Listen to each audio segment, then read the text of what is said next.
الإسكندرية تقدم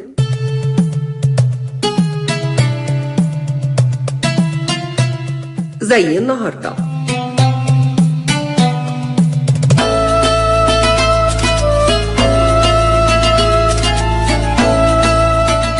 تاريخ من الماضي بساعة اليوم، كان فيها أحداث تحتاج ألبوم نحكيها في وقت يعدي قليل، لكن فايدته لسنين حتدوم.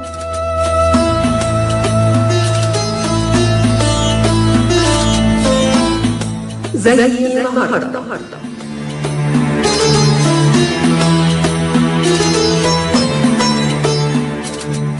كلمات المقدمة إهداء الشاعر أحمد الحملة.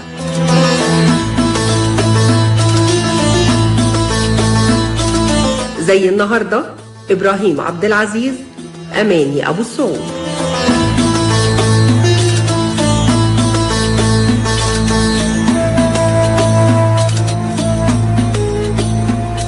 أهلا بكم أصدقائي، وجولة جديدة مع بعض أحداث كانت زي النهاردة 5 سبتمبر.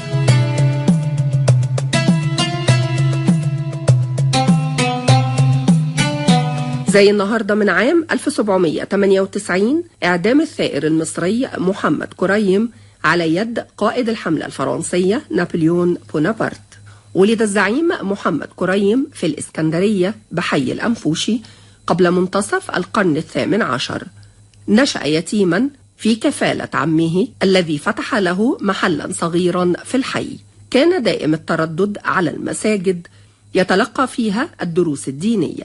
حينما آلت السلطة في مصر إلى 2 من زعماء المماليك في القاهرة وهم مراد بيك وإبراهيم بيك، قام مراد بيك بتعيين محمد كريم حاكما للإسكندرية. كان عدد سكان الإسكندرية آنذاك لا يتجاوز 8,000 نسمة، ولم يكن بها من الجنود ما يكفي لصد الفرنسيين الذين غزوها بقيادة نابليون.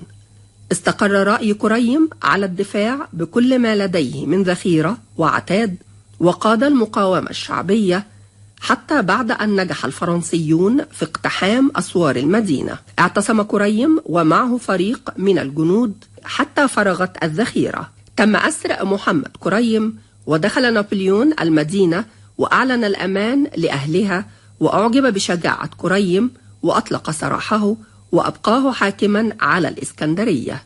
وتحرك فاستولى على القاهرة وترك كليبر على الإسكندرية. عاد كريم ودعا للمقاومة الشعبية، وتصاعدت حدة المقاومة مرة أخرى.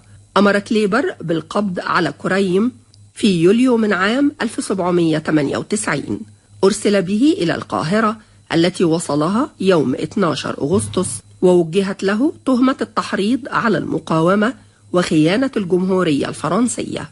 استمرت المحاكمة إلى يوم 5 سبتمبر عام 1798، إذ أرسل نابليون رسالة إلى المحقق يأمره فيها أن يعرض على كريم أن يفتدي نفسه بفدية، لكن كريم رفض، فأصدر نابليون قرارا بإعدام محمد كريم في ميدان القلعة رميا بالرصاص.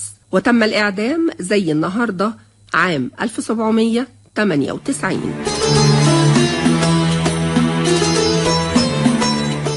زي النهاردة إبراهيم عبد العزيز، أماني أبو السعود.